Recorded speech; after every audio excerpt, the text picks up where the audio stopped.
Welcome back to the second part of our Identity Policy Forum.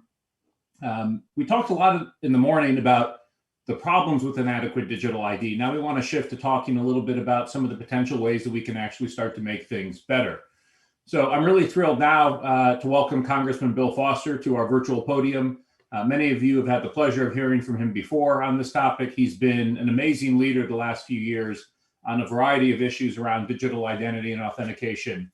From leading the charge to let the Department of Health and Human Services start working on a patient identifier that could solve some of the medical errors tied to improper patient matching, to leading hearings in the House Financial Services Committee, looking at the importance of identity to financial services, to leading the charge last fall in introducing the bipartisan Improving Digital Identity Act. I say Congressman Foster is also sort of singularly unique in his understanding of some of the technical issues and standards at play. I can safely say he's the only member of Congress I've ever talked to about the difference between the traditional FIDO standards for authentication and the K-FIDO extension that was developed in Korea. So with the new Congress that's in place, I know he's been thinking quite a lot about what comes next. So without further ado, please welcome Congressman Bill Foster. Thank you. Well, thank you, Jeremy. And I just want to, well, start by thanking the Better Identity Coalition, FIDO Alliance, ID Theft Resource Center, and everyone for inviting me here today. As I mentioned during the break, this is a year that I really expect great progress on secure digital identity for Americans. I'd like to say a few words about some of the political and technological forces that I feel are converging to make that happen.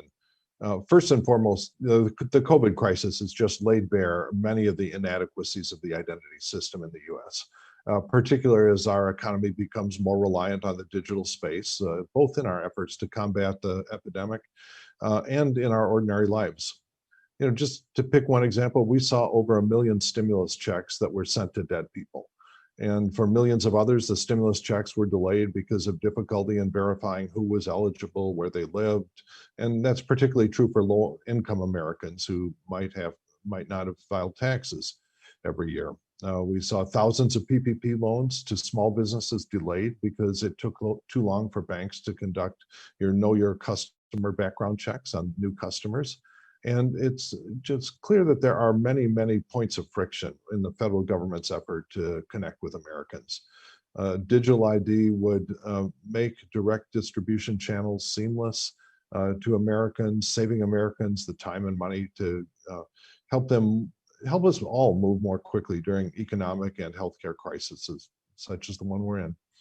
And we must learn from these experiences and do much better as our economy recovers.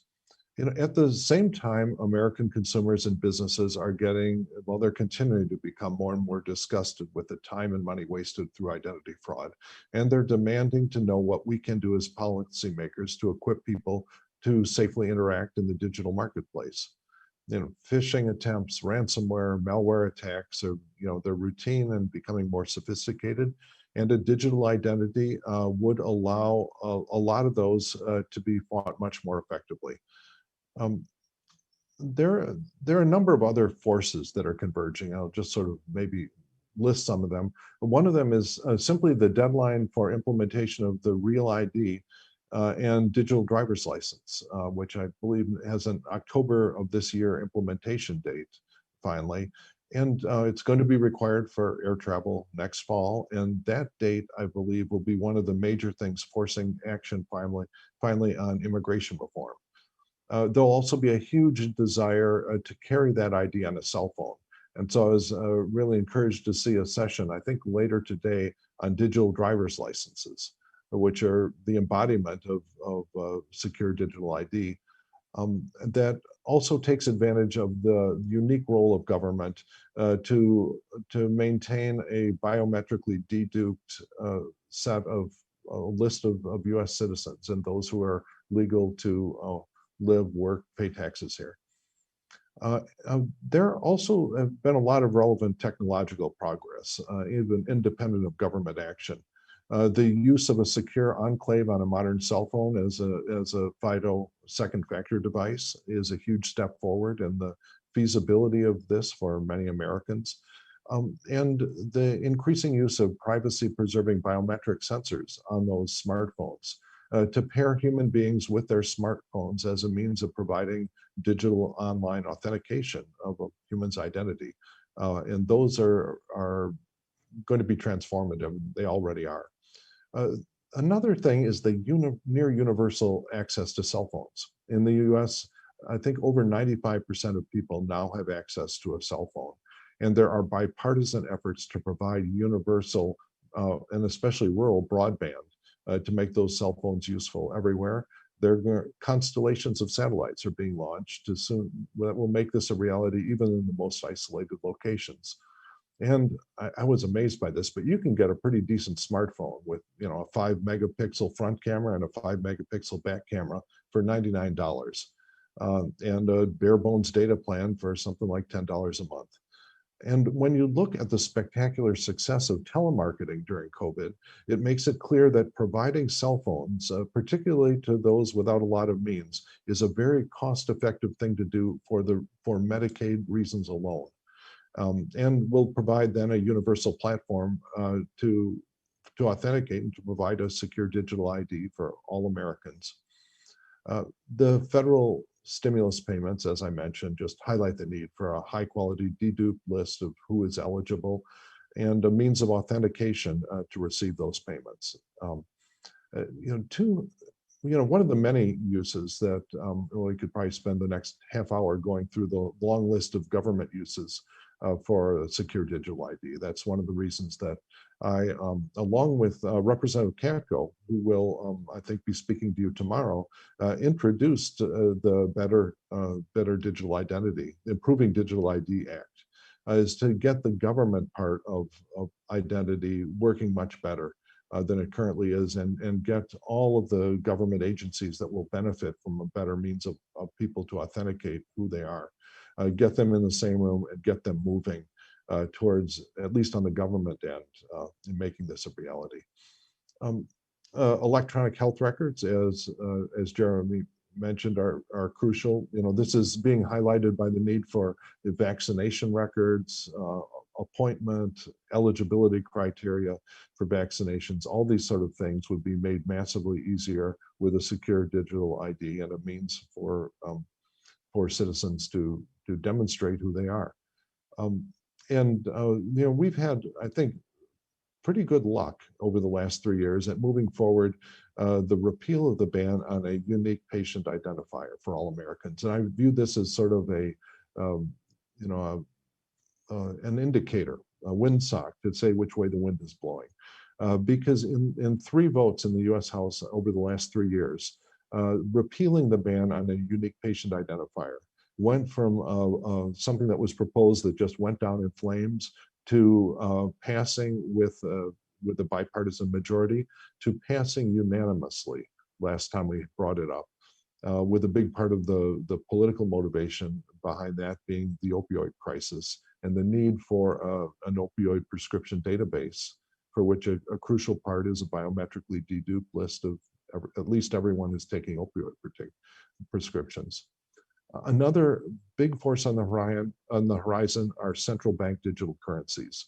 The Chinese forays into, they're going to introduce a central bank digital currency, and we also have the Facebook Libra, which I guess has been rebranded as Diem, I believe. But it's the same thing. All of these, if you're going to prevent fraudulent use of them, things like ransomware, there has to be third-party anonymity in these transactions with a trusted third party. And I think rather than having that be Facebook, I think most Americans would be more comfortable with having that trusted third party be the Federal Reserve. That requires a high-quality digital ID, which is another killer app for digital ID.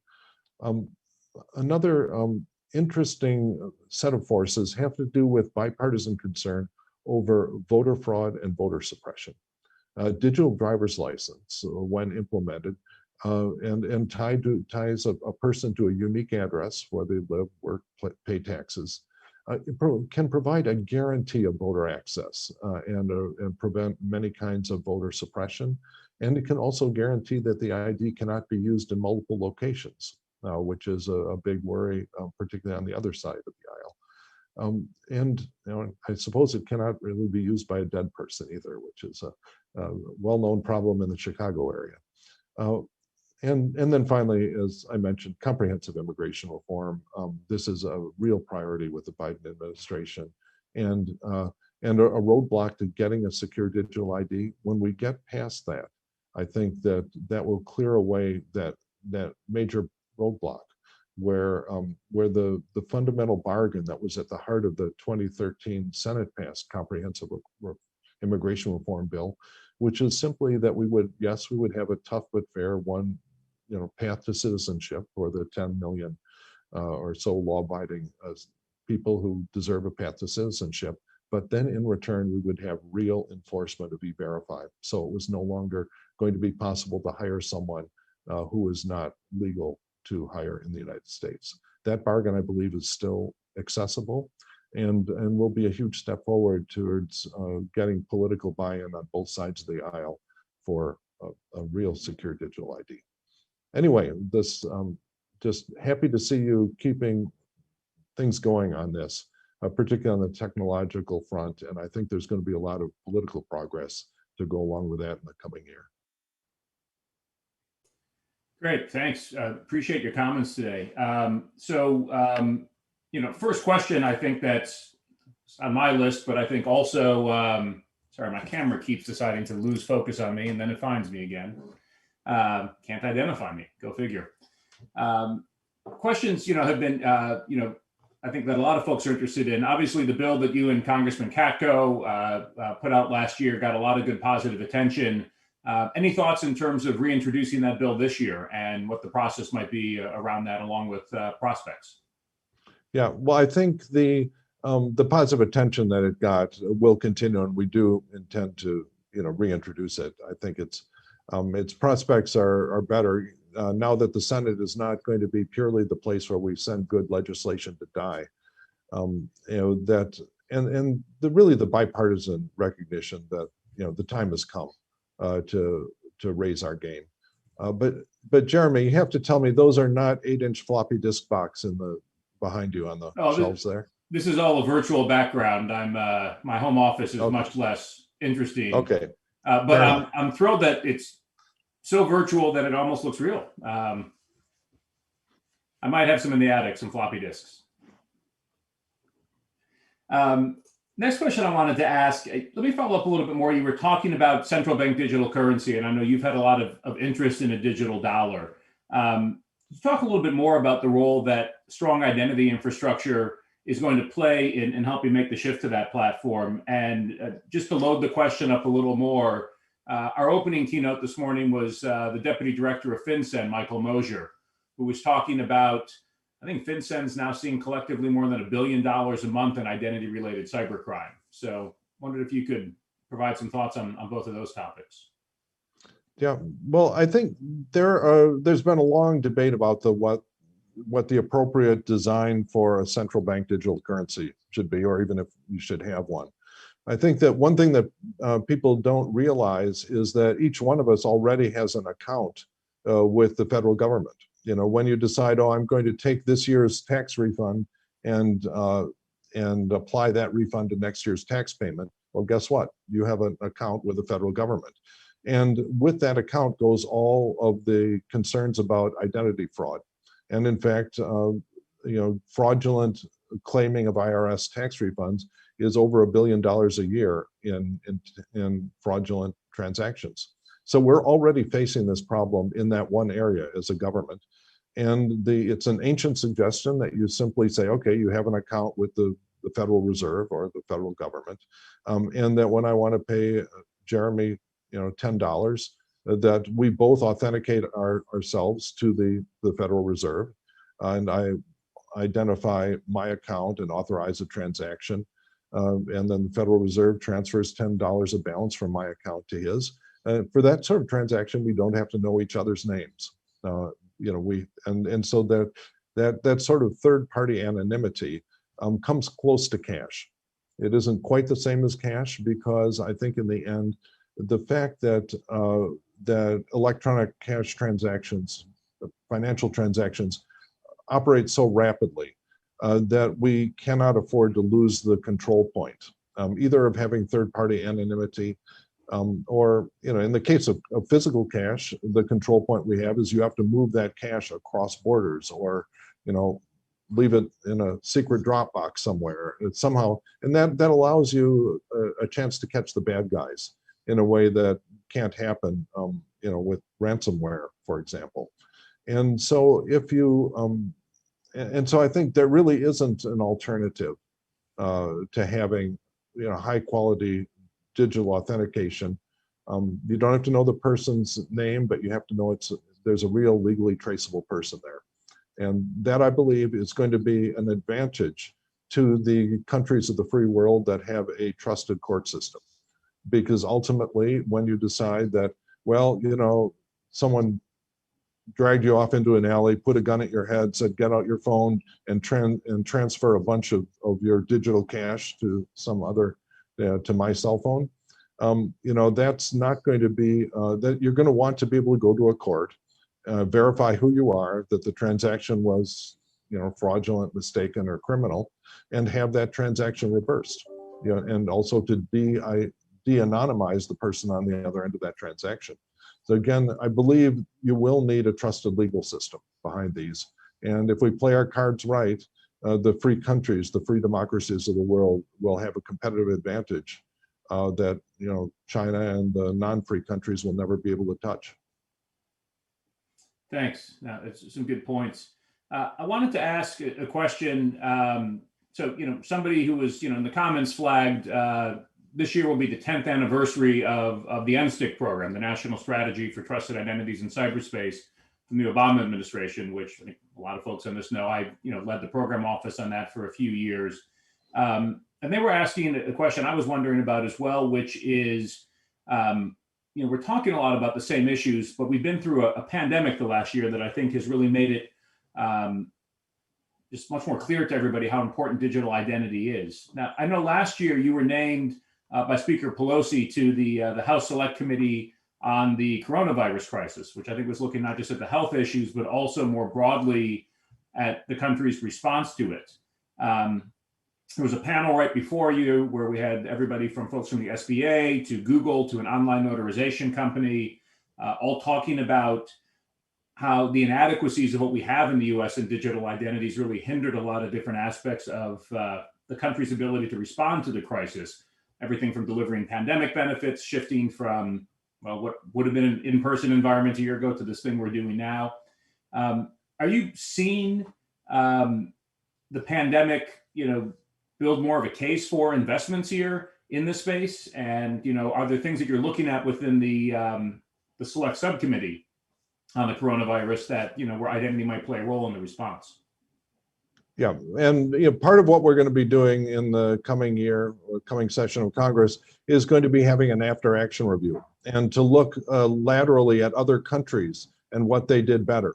And there's no question, even at this point, that if you have a secure digital identity, the equivalent of a digital driver's license with very high penetration into your population of that device, there are huge advantages. It provides, one of the big things we're struggling with right now is people are signing up for multiple vaccine appointments. So they may be sure of getting one. And so of course, then if they make 3 appointments, they only show up for one of them, and 2/3 of the appointments get wasted. And that means the vaccine ends up getting wasted.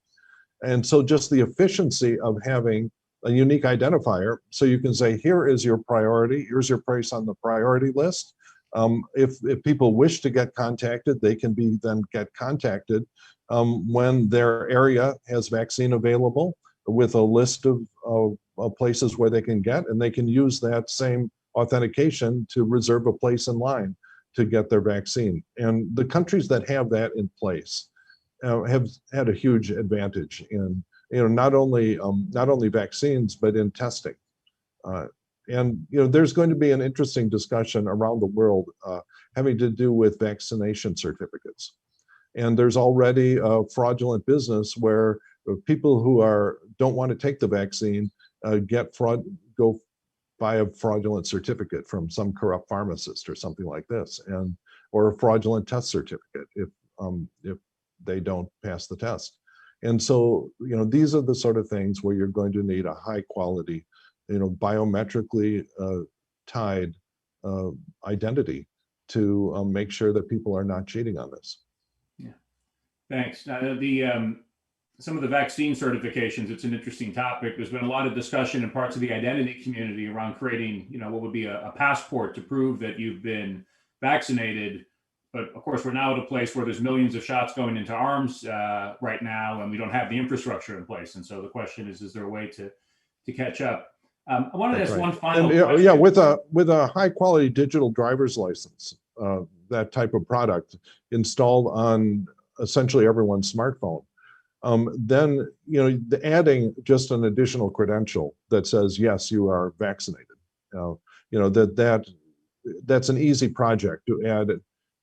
Well, I'm sure everyone in the audience knows that how you pile on additional credentials to an existing, trusted identity, and that's the way we have to move, as a country and as a world, and we have to do that internationally. One of the things that is new with the Obama administration compared to the last one is an eagerness to collaborate with the free countries of the world, and in the identity space, it's that's at the very front of the need.